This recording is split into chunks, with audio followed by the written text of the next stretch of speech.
Estamos começando mais um programa Vencer aqui na TV União. E como faço toda semana, eu sempre trago para os nossos telespectadores alguém que faz alguma coisa diferente, alguma coisa que possa acrescentar o nosso conteúdo, a nossa experiência, a nossa vida. E hoje o assunto vai ser bastante interessante.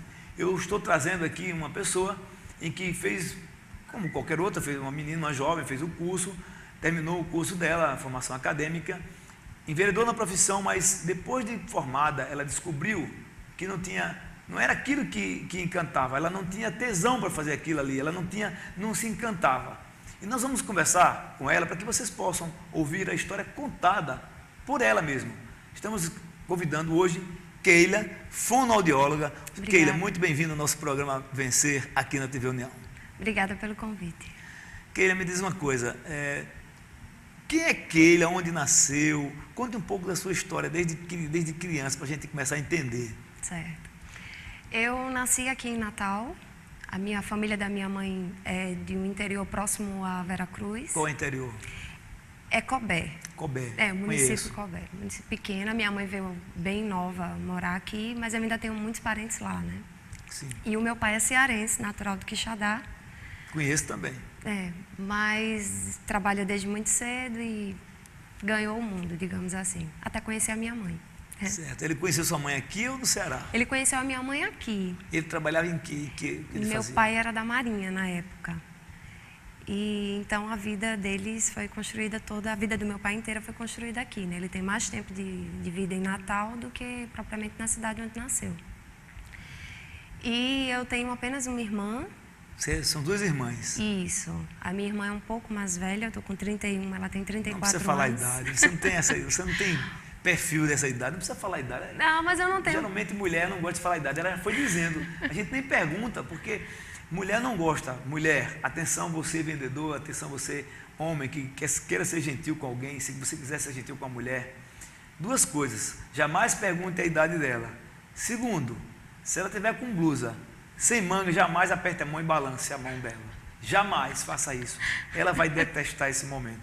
Portanto, eu nem perguntei, ela já foi dizendo, isso é o que realmente é uma diferenciada, já foi dizendo que tem a idade, né?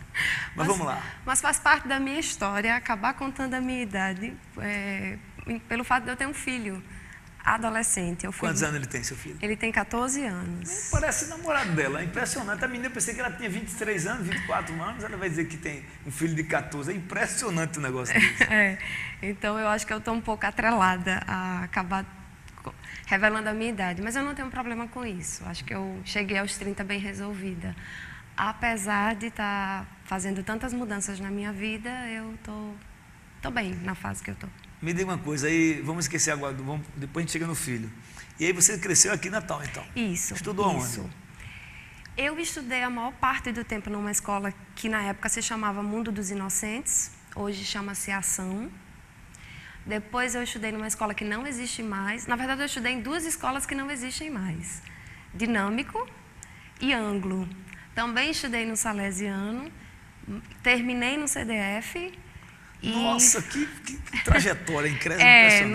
Não sou... Eu acho que é um pouco da minha personalidade. Eu não sou muito de permanecer muito tempo com uma única atividade ou fazendo a mesma coisa durante muito tempo. Eu acho que não combina comigo. Não combina com você. Não combina comigo. Me diga uma coisa, que aí você como era a sua juventude? Como era a época que você tinha, que a gente chamava cocota, né? Eu chamava as meninas ou adolescentes. Como era essa sua adolescência? Você vivenciou fazendo o quê? Você praticava esporte? Você era uma menina mais comunicativa, mais introvertida, extrovertida no colégio? Comunicativa eu sempre fui. Eu nunca cheguei no lugar e permaneci quieta, calada ou sem vínculos com amizade com as pessoas. Isso nunca me ocorreu. Eu não me recordo disso, né? Eu me lembro sempre de conseguir fazer amizade rapidamente. A não ser na fase do Salesiano, que foi a fase que eu não me encontrava dentro da escola e eu realmente fiz amizade com poucas pessoas. De resto, não. Mas sempre muito, muito tranquila, sempre muito opiniosa.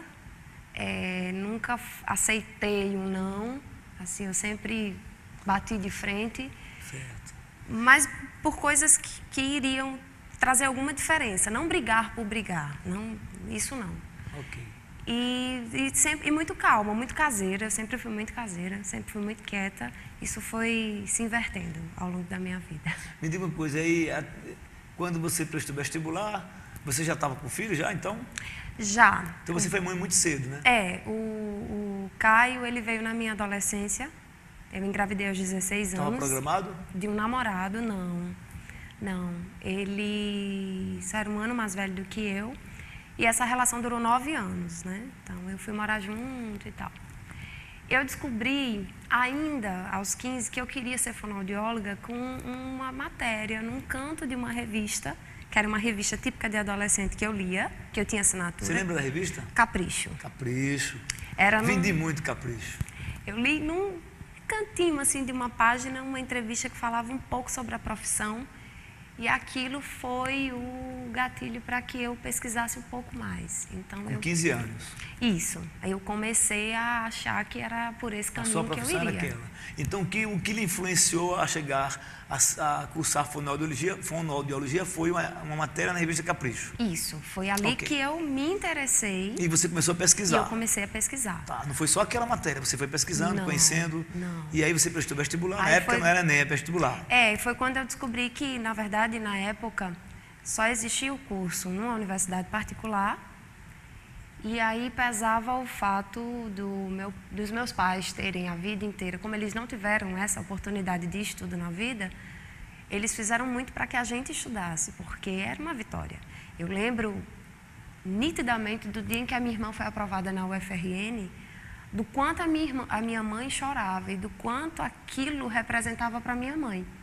E ela não passou em nenhum... Qual foi o curso dela? Filosofia. Filosofia. Né? E meus pais nem entendiam direito por que filosofia e não foi nenhum curso dito elitizado, medicina, direito ou engenharia, e aquilo, na verdade, tinha um outro significado para a gente. Tem até um caso bastante interessante. Eu dei uma palestra com o Mário Sérgio Cortella, e Cortella, um colega palestrante, assim, ele é um cara, uma sumidade, não sou nada na frente dele, mas...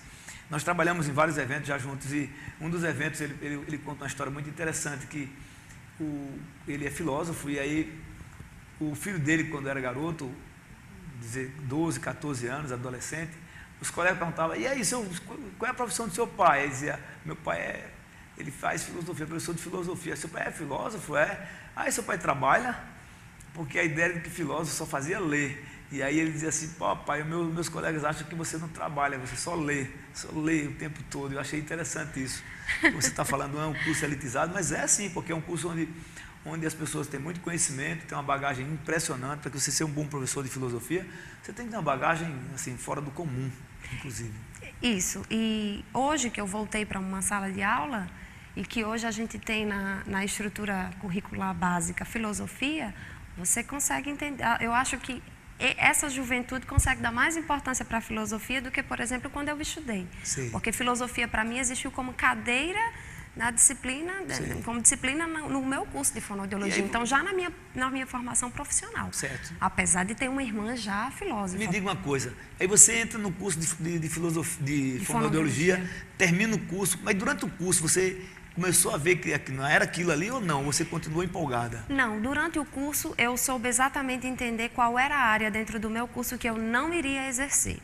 Que seria qual? A área de audiologia, a parte de exames auditivos, que normalmente é o que as pessoas têm mais conhecimento dentro da área de fonoaudiologia. Né? Quer dizer, hoje em dia as pessoas sabem bem mais a importância de um fonoaudiólogo. Mas, na época, eu acho que as pessoas sempre ligavam fonoaudiologia ou a exames auditivos, audiometria, ou a gagueira. E o que me levou a fazer fonoaudiologia é o processo de reabilitação. Eu gosto de terapia. É possível um gago fazer um tratamento, ser acompanhado e deixar de ser gago? Tem uma campanha que foi vinculada há alguns anos atrás, bem interessante sobre a gagueira, que eu acho que ela resume, né, em poucas palavras. A gagueira não tem graça, tem tratamento. Então não é neurológico? Não. É um vício? Não é um vício. É um erro? Na verdade, resuma para o nosso telespectador. Tem várias teorias em cima do que poderia ser a gagueira. Certo. E existem fatores emocionais ligados à gagueira. O tratamento com a gagueira é bem interessante. Eu acho que os resultados são bem positivos. Exato. Eu vi, inclusive, você estava falando que Porque há pouco tempo nós assistimos um programa na televisão, numa concorrente nacional, aí que um profissional chegou lá, ele tinha a voz muito fina, ele era professor de um curso, e ele tinha um problema muito sério, ele sofria preconceitos, porque a voz dele era muito fina. E quando ele procurou uma fono, em pouco tempo ele conseguiu impostar a voz e extrair o grave da voz dele, que ele nunca havia conseguido.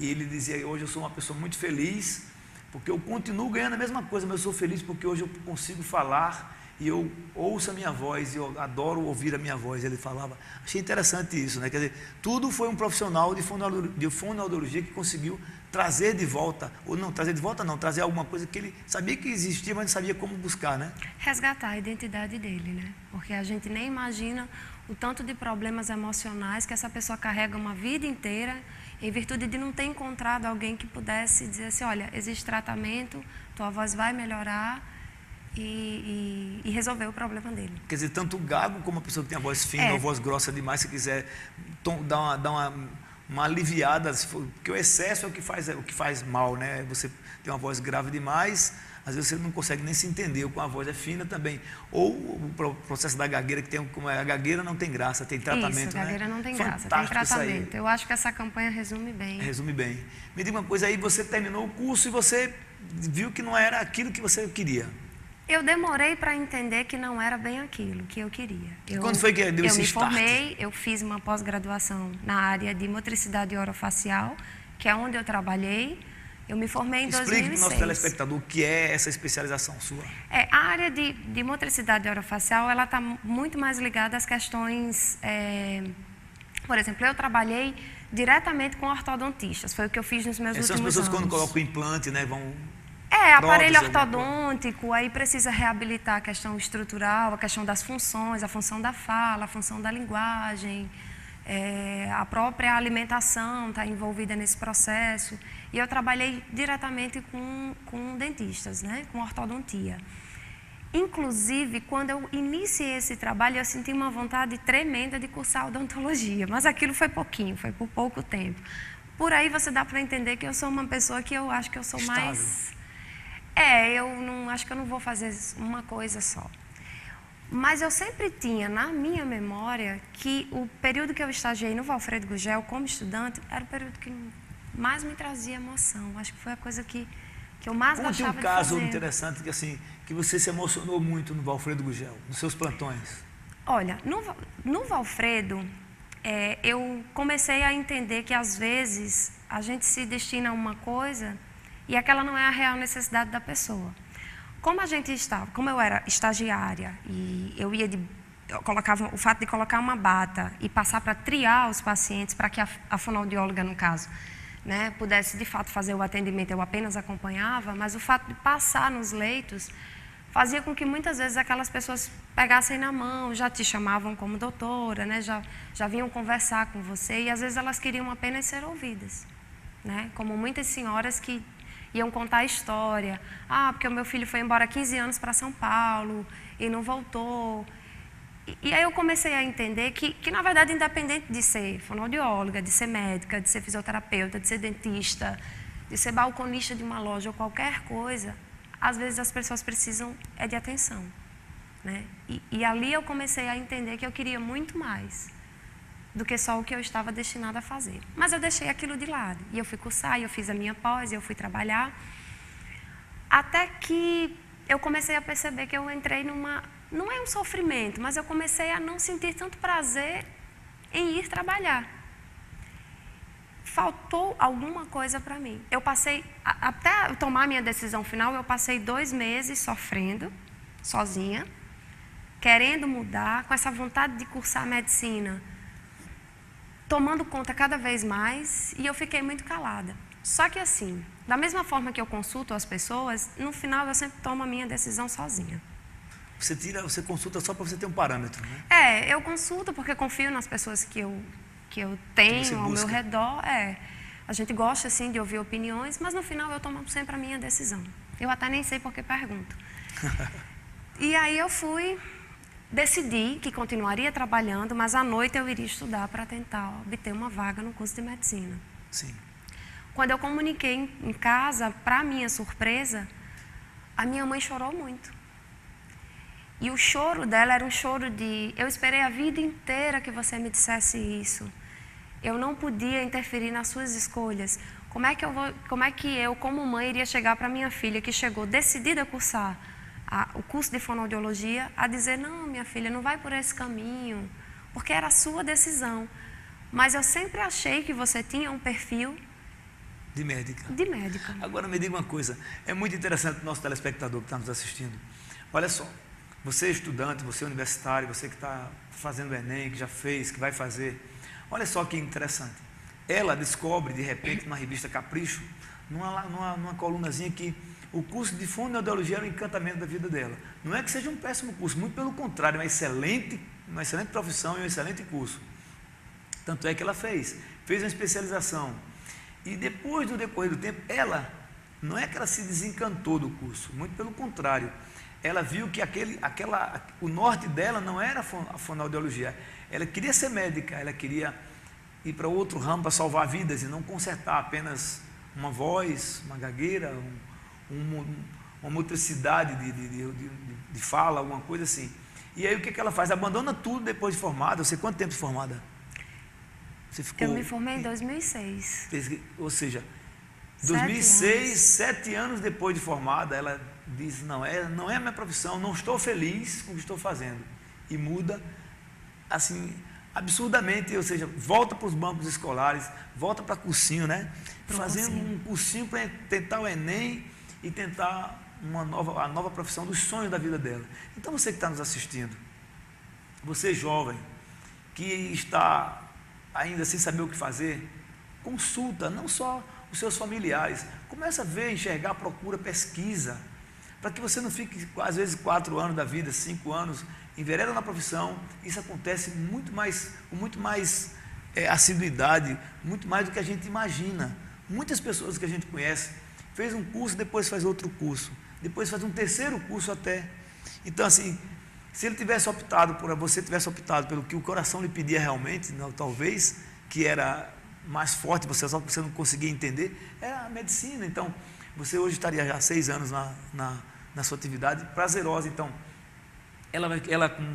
depois de ser mãe, menino com 14 anos, sente que não era a profissão da vida dela. Agora vai fazer um vestibular, 6 anos de curso, depois mais 1 ano de residência e especialização, 1 ou 2 anos, quer dizer, daqui mais 8 anos ela vai estar com 30 e poucos anos, não vamos dizer 30 e quantos, um pouco mais de 35, e ela vai estar médica, e vai começar tudo de novo. Então, você que está nos assistindo, nunca é tarde para começar.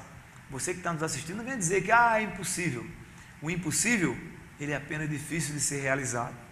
E esse é um exemplo claro. Como é a sua vida hoje nos bancos escolares, quando você chega lá, num cursinho, as pessoas sabendo que você é fono, que você já tem 6 anos de formada. Como é isso? Como é que é esse relacionamento?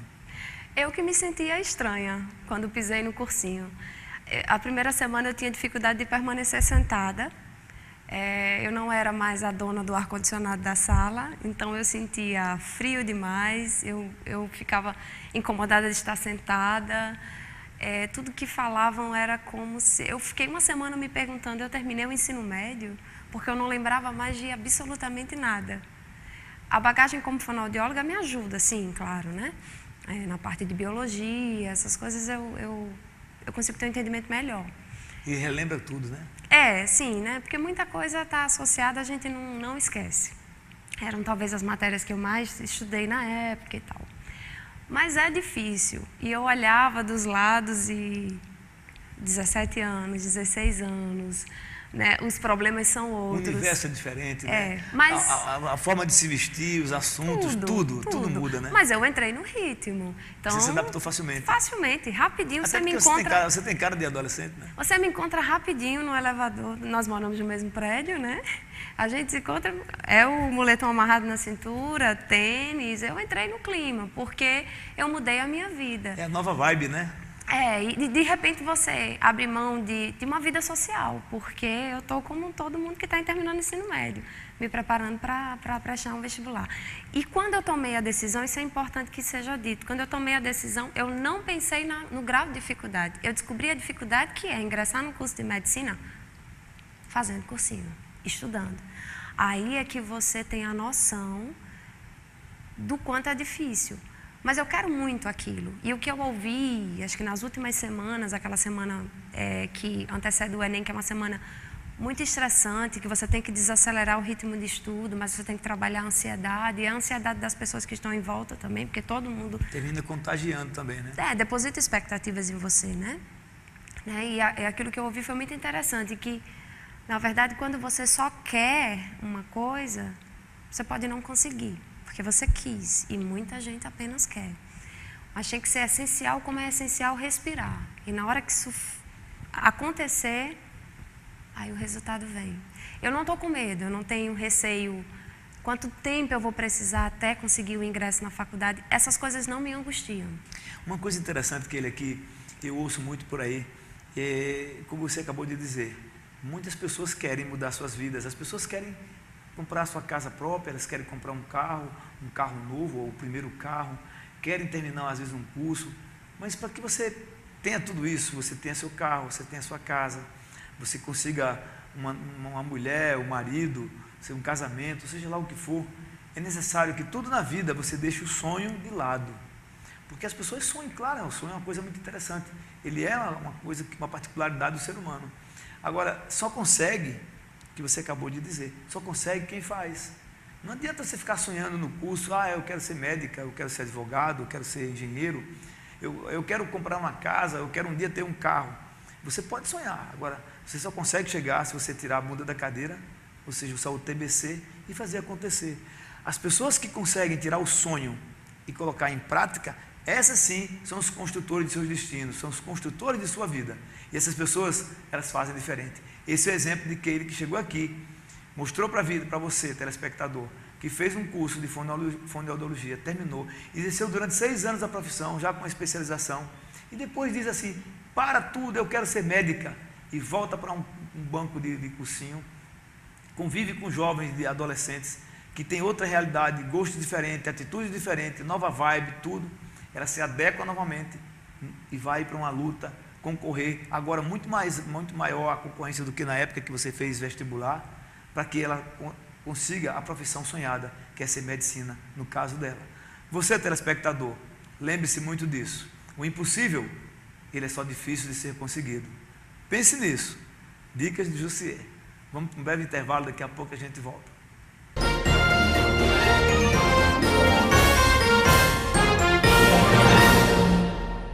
De segunda a sexta, a partir das 11h30, você assiste o programa RN Urgente. O câncer nos olhos é comum em crianças. É fácil de identificar. Uma mancha branca na pupila, conhecida como reflexo de olho de gato, já pode ser um sinal. Fique de olho. Se o seu filho apresentar esse sintoma, leve-o ao pediatra e tire as suas dúvidas. Lembre-se, na cura do câncer infanto-juvenil, quanto mais cedo, melhor. Uma iniciativa da Casa do Val Paiva.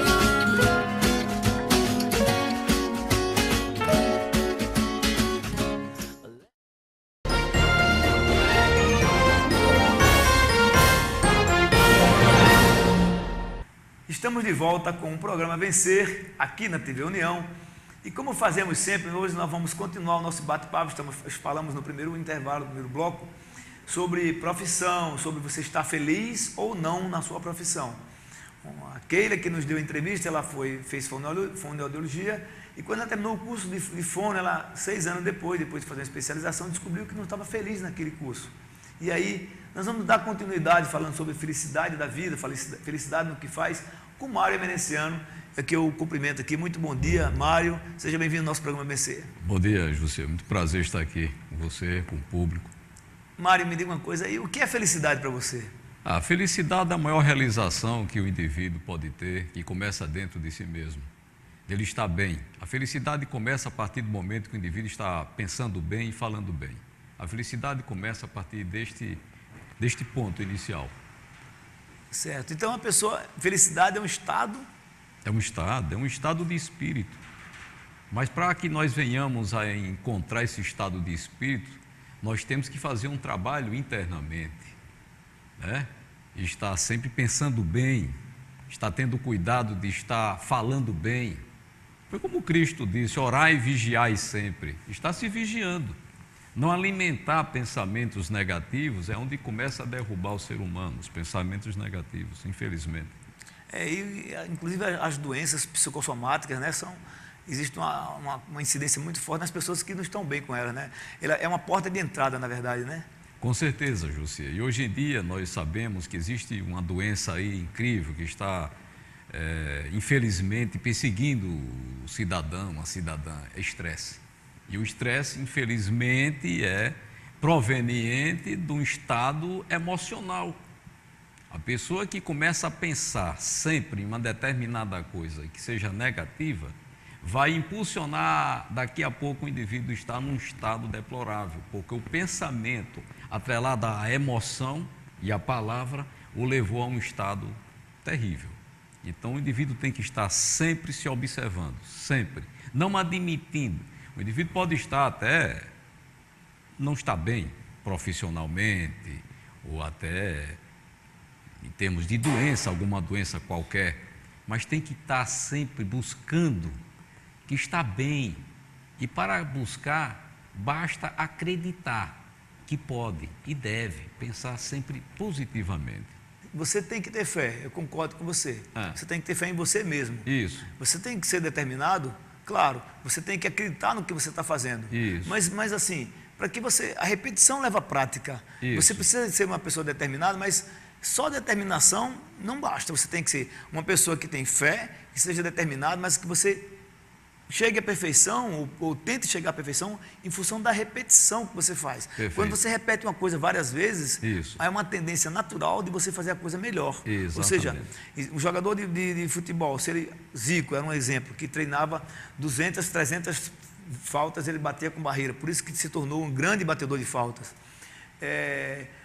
O cara que faz um sprint, que dá uma carreira, que fica treinando velocidade como os quenianos, eles são campeões porque eles treinam exaustivamente aquilo.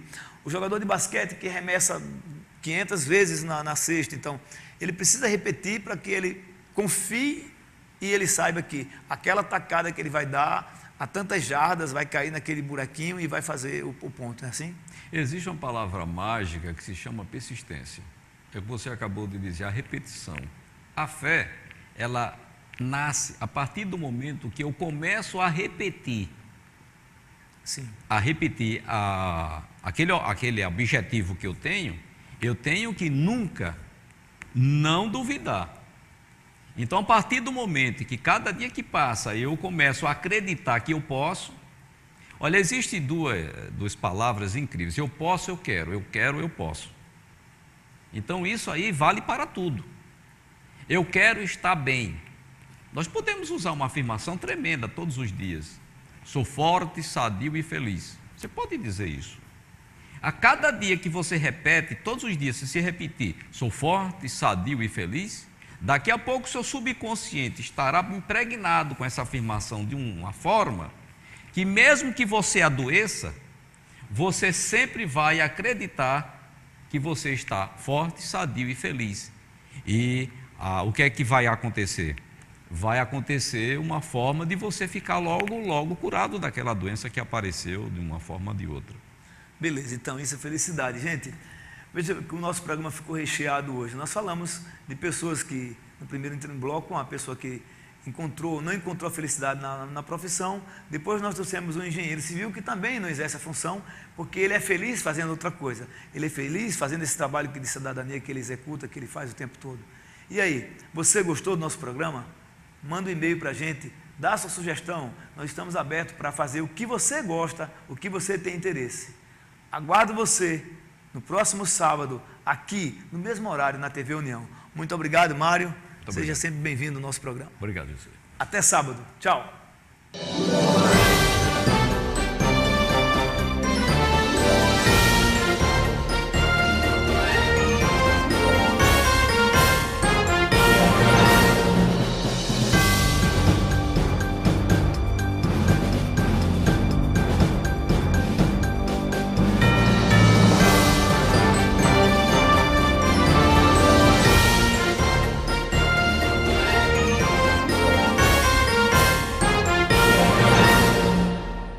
De segunda a sexta, a partir das 11h30, você assiste o programa RN Urgente.